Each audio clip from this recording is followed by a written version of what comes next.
Une femme, lo alenu lo alechem, qui était sortie de la Shoah, une Française. Et cette femme-là, elle est arrivée à Paris après qu'ils ont été dans les camps de concentration, ils ont réussi à tenir.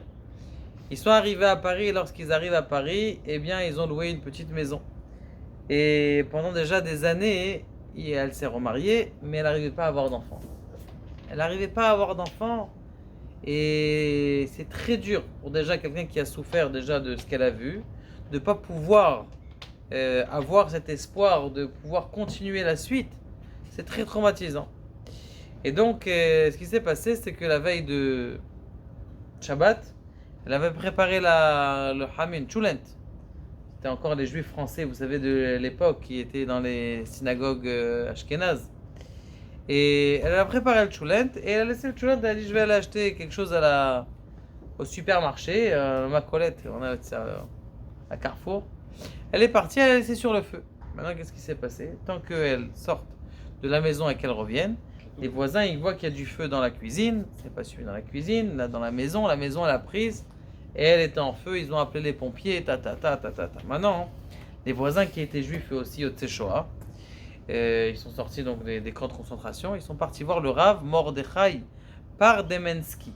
C'était un Rav qui était à Paris à l'époque, un grand sadique.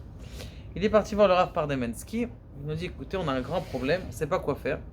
Cette dame-là, elle est sortie. Sa maison, elle a brûlé, elle n'est même pas encore au courant. Et maintenant, elle va rentrer chez elle à la maison, elle va avoir un traumatisme. Qu'est-ce qu'on fait?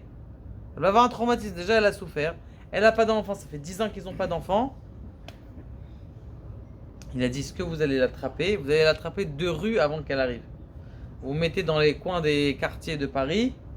Avant qu'elle rentre dans sa rue, avant qu'elle rentre, qu'elle voit les pompiers et le choc, vous lui dites. Et vous lui dites que moi, Mordechai Perdemensky, je lui fais une bracha. Que si elle sort pas un mot de soupir de sa bouche, aïe, ou qu'est-ce qui est arrivé, ou de...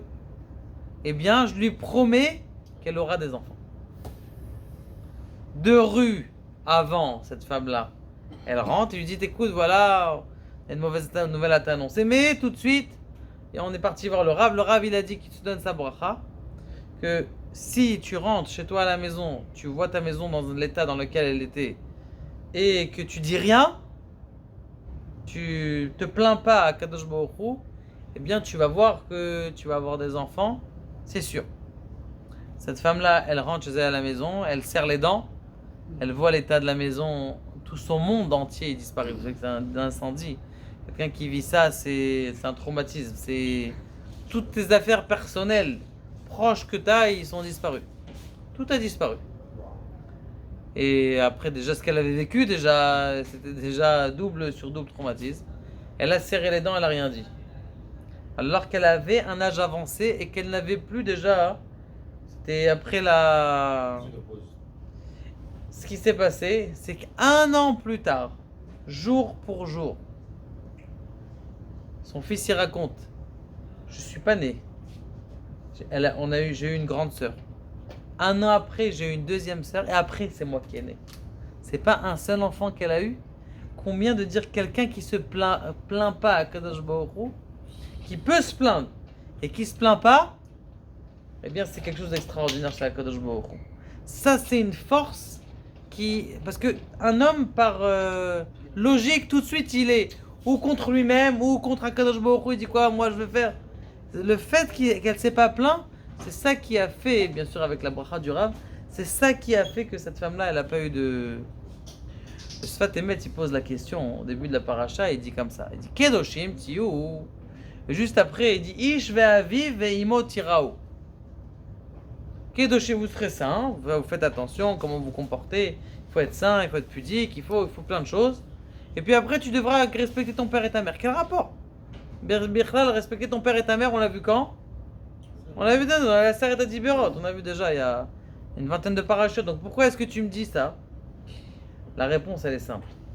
Elle est arrière, vous savez très bien qu'il y a une halakha qu'on n'a pas le droit de s'asseoir sur la place de son père, on est d'accord? On n'a pas le droit. Ton père, il s'assoit au bout de table. T'as pas le droit de t'asseoir à sa place. Qu'il soit là ou qu'il soit pas là, t'as pas le droit de t'asseoir à la place de ton père. Vous la connaissez tous. Lorsque votre père il rentre dans la maison, il faut se lever. Même s'il n'est pas makpid. D'ailleurs, il y a quelque chose d'autre aussi, que le Harizal il dit qui est très très beau, que quelqu'un il peut mériter du roi HaKodesh si il embrasse les mains de sa mère le soir de Shabbat. Le soir de Shabbat, d'embrasser les mains de sa mère, il peut avoir des essegim, des perceptions spéciales parce qu'il a embrassé de ses mains de sa mère. Il y a une explication alpisode qu'on ne peut pas développer maintenant, mais il y a quelque chose de très spécial d'embrasser les mains de sa mère.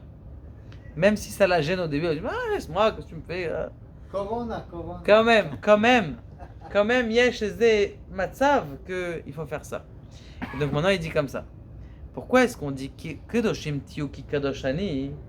Pourquoi est-ce que tu n'as pas le droit de le mettre à la place de ton père? Parce que quand est-ce que tu te lèves, quand tu te mets à la place, quand quelqu'un, pourquoi est-ce qu'il n'a pas d'Emouna? Parce qu'il se met à la place d'Akadosh Baruch Hu, il s'assoit sur la chaise d'Akadosh Baruch Hu, et il dit mais c'est comme ça que ça aurait dû se passer. Tu n'aurais pas dû brûler la maison, toi, tu fais des calculs comme ça, qui sont les uns après les autres. Lève-toi de la place de ton père, ça c'est la place de ton père. C'est pour ça que c'est marqué Kedoshim Tiyu. Kedoshim ça veut dire Tiyu Ma'aminim. Soyez saints, soyez à un niveau qui est élevé. Et pourquoi, comment, par quoi tu vas faire? Ne prends pas la place de ton père. Ishavi veimo tirao. Un homme, il doit respecter son père et sa mère. Ça veut dire quoi? Une seconde. Tu t'assois à la place de ton père, ça veut dire que tu décides à sa place. Donc ne décide pas à la place d'Akadosh Baruch Hu. Laisse Akadosh Baruch Hu et t'amine qu'Akadosh Baruch Hu. Ne te plains pas et tu vas voir combien de miracles peuvent arriver. Baruch Adonai, l'olam et la